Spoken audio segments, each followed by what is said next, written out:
Welcome to Upside, the Business Growth Podcast. This podcast is for entrepreneurs and leaders who want more upside from business and from life. Hello and welcome to Upside, the Business Growth Podcast, brought to you by Forbes Books. I'm author, entrepreneur, and marketing strategist Rusty Shelton, and my guest today, Kathleen Longo, is going to talk with us about starting a business that reflects professional and personal passion, and also I'm hoping we may get a few wealth management tips along the way. So Kathleen Longo brings over 25 years of expertise and experience to Flourish Wealth Management.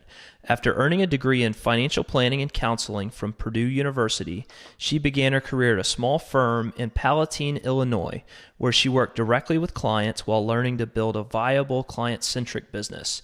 She's been quoted as a trusted expert in multiple national and local publications, including the Wall Street Journal, New York Times, and Money Magazine, amongst many others. At the firm level, Flourish Wealth Management was recently recognized by Advisory HQ as a top-rated financial advisor in Minnesota for the third year in a row. Throughout her career, Kathy maintained a desire to start a company of her own, focused on delivering her expertise to a dedicated group of clients. Flourish Wealth Management embodies the fruition of that dream and builds off a strong foundation of insight and experience. Kathy is wholly dedicated to improving the life of each client and finds joy in making complex matters simple and easy to understand. She excels at asking the right questions, uncovering new possibilities, and implementing the most advantageous strategies for success. Playing such a pivotal role in her clients' lives remains an honor and a privilege. Her first book is expected to launch in June of this year and is titled Flourishing Financial: Values, Transitions, and Big Conversations. Kathy, welcome to Upside. Thank you. I'm glad to be here. What does it feel like to have a book coming out? It's exciting, and it's almost like I have three children, and it's like I'm giving birth soon to my fourth child.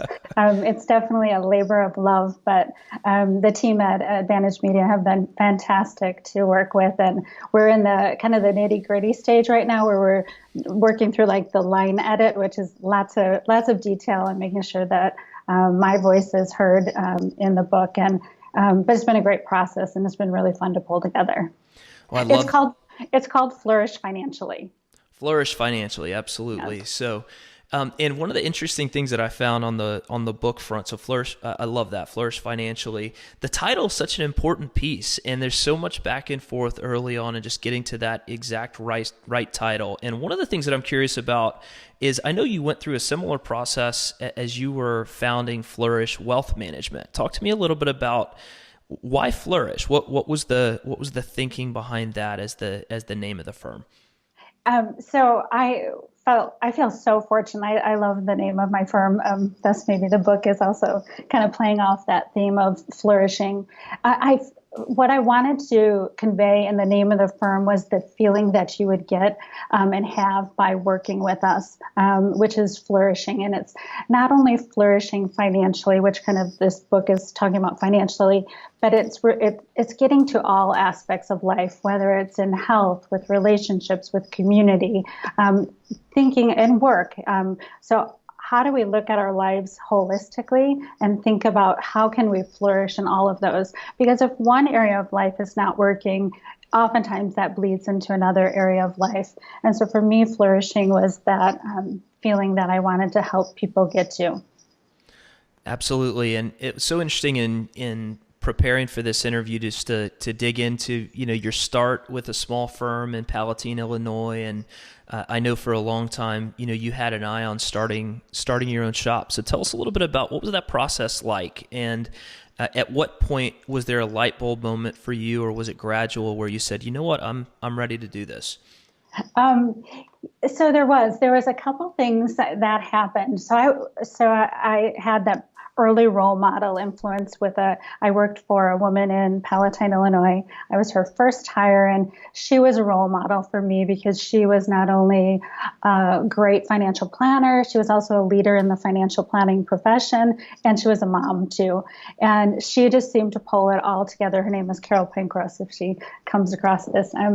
podcast, but she pulled it all together for me. And so that was my first job, right? I actually majored in financial planning in school back 25 ish years ago, and worked for her. And so I always had her in the back of my mind, and we've stayed in touch over the years.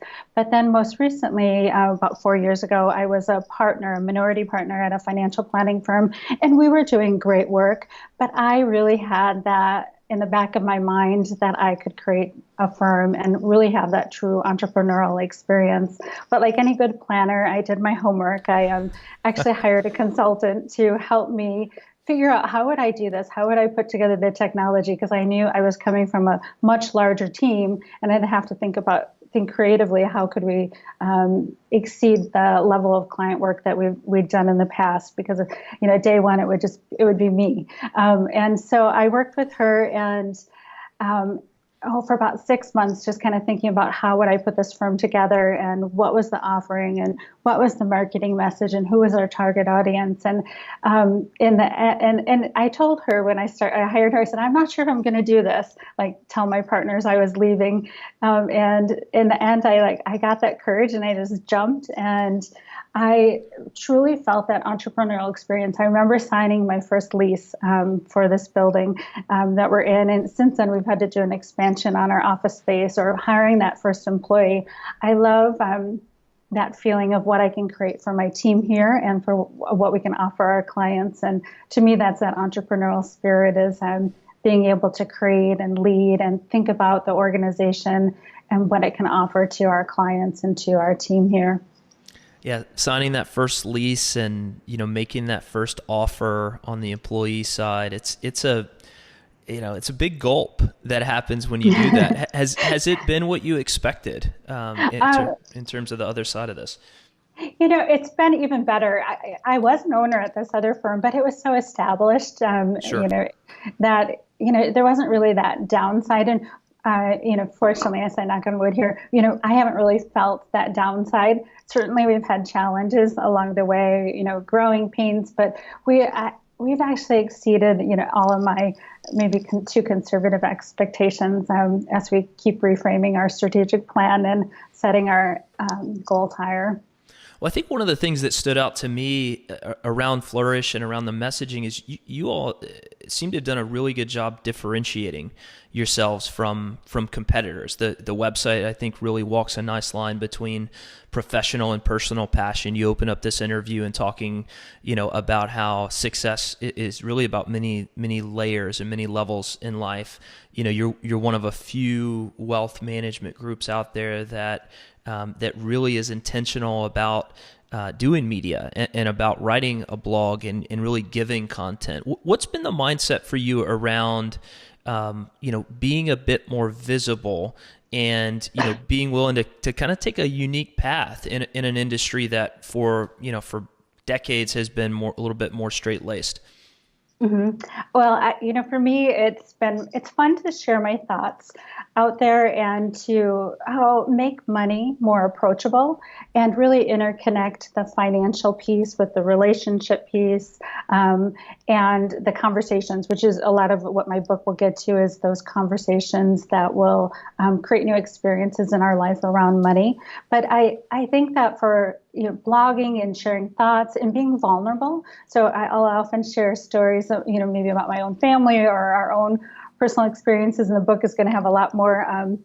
As we're reviewing the book, my husband and I are like, oh, should we put that out there? But we expect our clients to come into our firm with some vulnerability of, what are their pain points and what are they experiencing in life. It could be the challenges with their kids that, recently I had a client, and she was telling us about her brother who was stealing from the mother. And, you want clients to come with all of this information so you can do a better job with them. So I think sharing our story and really talking about money in a different way helps make it more approachable, and it's bringing people in the door. I've seen as we started to make a conscious effort of blogging and sharing our thoughts, about 31% of our clients are coming to us just via internet search. Wow. So that's definitely paying off. And it's also a great way to stay in relationship with people like other centers of influence, whether it's accountants or bankers. I mean, you can only have so many breakfasts and lunches, in a given week. But if you're sharing just different thoughts, like maybe it's a blog that I'm writing on divorcing later in life, it prompts them to start thinking about who else could I share this with? And so the message just kind of keeps spreading.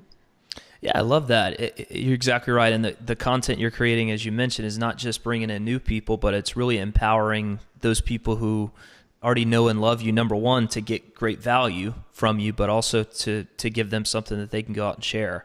So I think that's really smart. I want to dig in on the conversations. And I know this is a big part of the backbone for the book. The subtitle labels it Big Conversations. What are some of those conversations? And I know that they happen on a number of different levels. Let's start just with conversations with your spouse. What do you mean by big conversations there? Yeah, so this is sometimes people will come in and they say, oh, this is almost like a therapy section or session. I feel some relief because we start with really understanding what are their values and what's their money history. We all have a certain story that our upbringing and what money was like for us and what some of those early messages were. And those carry through to our relationships, with our spouse, for example. And, it's not always as convenient that we come with that same money story. And so when you think about conflict, money is one of the big reasons for divorce out there. And so if we can be better equipped to talk about those differences, come to some solutions, come with just even whether it's good tactics or agreement about how we'll work on money together. And when clients are coming here into our office, they often say, day to day I get kind of busy, or this spouse is handling all the financial, I don't know what's happening. But both spouses really need to come together so they can talk about their future goals and have that dedicated time to talk about finances. So that's like with the spouses, but the conversations they really continue into all aspects, whether it's talking to your parents about money, making sure that they're in a good shape for their future, because if your grown parents aren't in a good financial spot, how might that affect your financial plan and where you may or your siblings may have to help out your parents? And then it's also a key piece in being really deliberate with our kids and using life as an opportunity to teach about money by having those conversations. Like if you're enrolling in your 401k plan, saying, coming home, I'm changing my contribution. I'm increasing my contribution to 401k. Oh, what's that? And even if they don't say what's that, just tell them what's that. Oh, I'm saving for the future, thinking about retiring. Help them to think about the difference between wants versus needs. But it's really like having these conversations. And then we have one other piece that I'd really love to encourage people to talk more about money with their friends, because there's this taboo that we're not supposed to talk about money. But then how will we learn from one another and encourage each other and keep each other accountable to do great things with our money? Wow, I love that last one. Talking about money with friends. As you mentioned, that for a lot of people that is or has been viewed in the past as taboo. What are some ways that people can go about doing that, or how do you recommend people do that? I think so. Kind of those same things. Like, so what are you doing with your parents in terms of having those money conversations or getting your parents organized? When our parents pass away, we want to make sure they've got the right documents. Sure. That they've got, and they have wills in place. They have healthcare directives, power of attorneys for people to make decisions. Use that as like, what kind of conversations are you having with your parents? What conversations are you having with your kids? What have you and your spouse, have you guys set any type of future goals, or how do you guys approach money? What's your day-to-day system for managing money? So it doesn't have to be, can you show me your net worth statement? It can be more about tools and techniques for just opening up that conversation around money. Yeah, I think that's fantastic. And, one of the biggest things that I benefited from just in speaking with other entrepreneurs is I found entrepreneurs oftentimes are more predisposed to just be open to talk about those things. And it's amazing how much you learn from others just sharing both wins and challenges that way. So I think that's really an empowering thing to extend that out to friends as well. Thanks. So let's talk a little bit more about the book that's coming out this summer. So we've touched on the conversations piece, but if you're sitting down in July, Kathy, with somebody who's just read the book and they're giving you feedback on it, what are some of the things that you hope that they take away from it? So I hope that they have a greater clarity on their own money story and how that impacts their financial decision making and relationship with their partner today. I hope that they're better prepared for all of those life transitions. A third of the book is devoted to key transitions like career transitions and retirement transitions. And we have one other chapter that is really focused on women in wealth and the unique challenges and issues and opportunities that they may face with their wealth. And then then building into this comfort level that they'll have with conversations. We have a lot of practical, like here's like 10 questions to get that conversation started, with all of those different people that I mentioned. So lots of takeaways from the book that you can pick up a chapter, you can, start to have that conversation. But I think people will walk away feeling empowered and feel that these money conversations are much more approachable.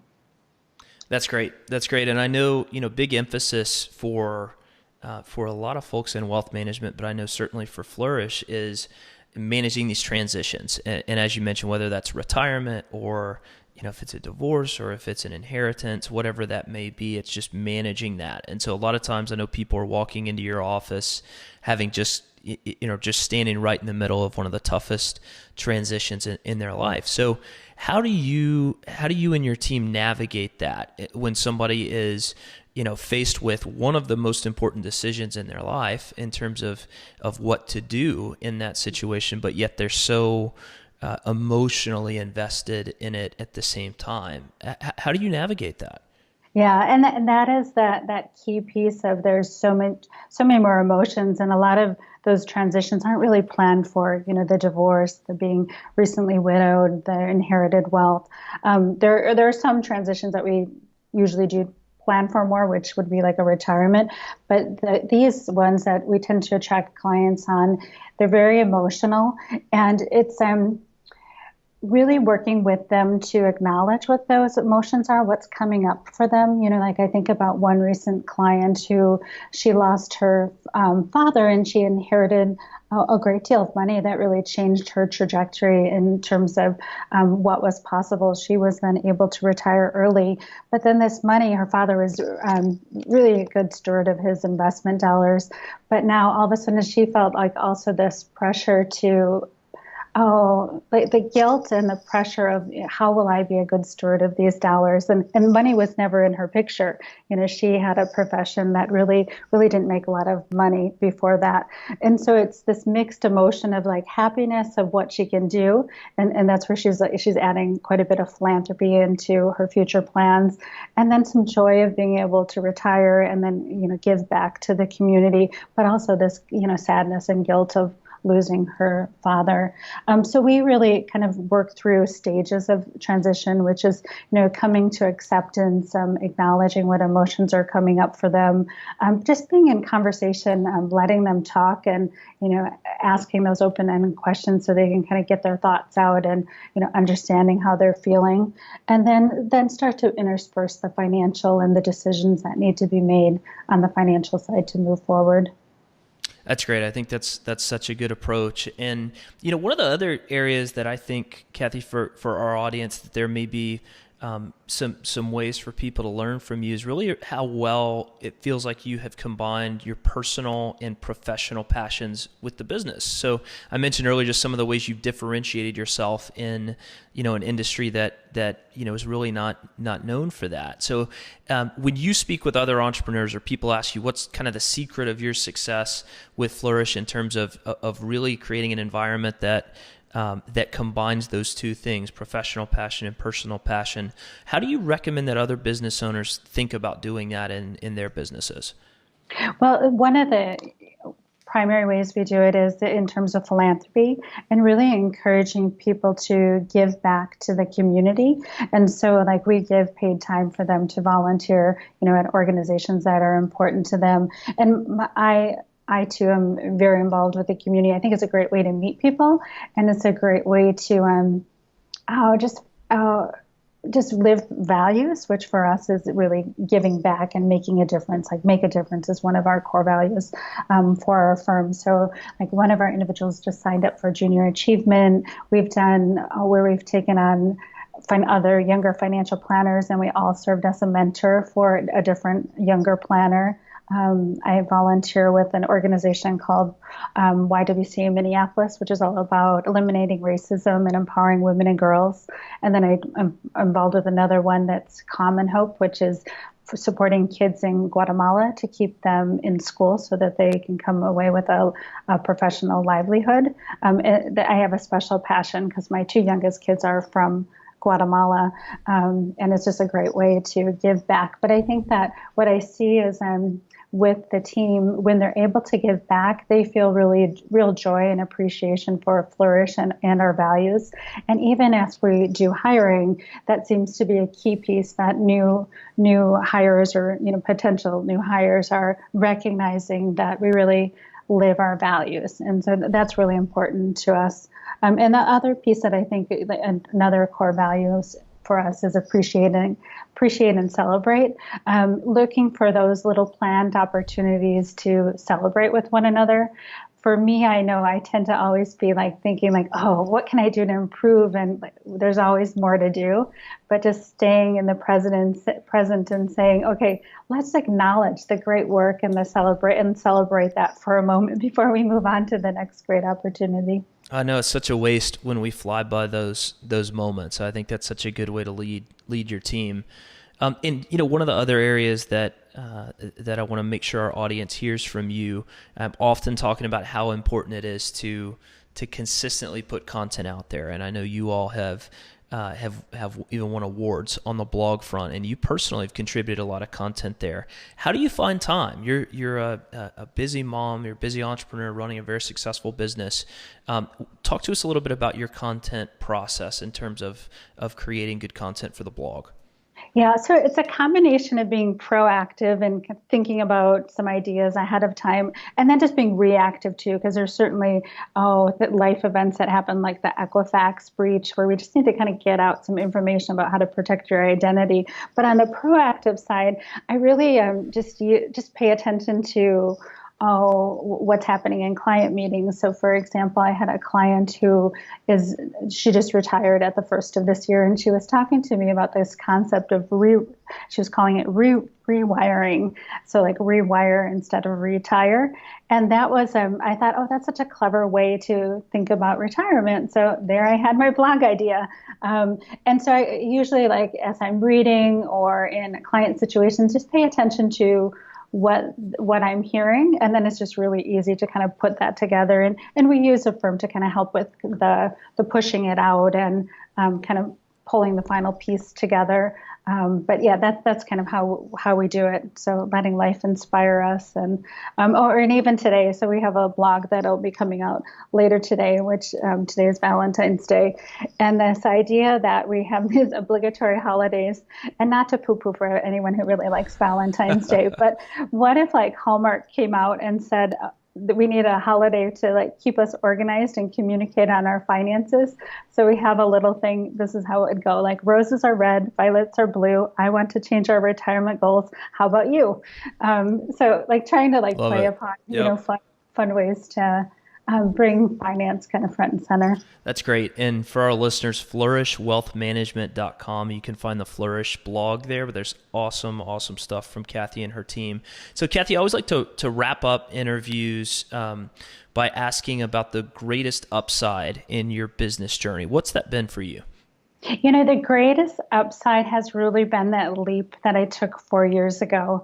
And I say that because what it's meant for my family is they've really seen what a business can do for the family. As we started Flourish, there is this okay, let's all kind of look at our finances. We're all scaling back, and maybe a little bit of pushback, especially for my older daughter. And now what I've seen them kind of churn and be so proud of what a business can do for other people. I feel so grateful. And I kind of like play off this story of my husband, like kind of in that first year, he was saying, I've never seen you happier than you are now. And that feeling of like, it was Sunday night and I used to dread going to work on Monday. And I'm like, oh, I can't wait to be back in the office and be with the team. And like, that's been that upside piece for me is, starting Flourish 4 years ago. Yeah, it doesn't feel like going to work anymore. No, it doesn't. When you're doing that. So, well, congratulations on all the success. I can't wait to read the book. And for our listeners that want to learn a little bit more about your book and about Flourish, where can they go for more information? They can go to our website, so flourishwealthmanagement.com. Excellent. And as I mentioned, awesome blog there and some really good information about Kathy's firm. Well, Kathy, thank you so much for joining us today. Thank you. And to our listeners, thank you for joining us for another episode of Upside, the business growth podcast brought to you by Forbes Books. You can learn more about Forbes Books at forbesbooks.com. And until next time, be well. Thanks for listening to Upside, the business growth podcast. We'll catch you next time. And until then, hope things are looking up.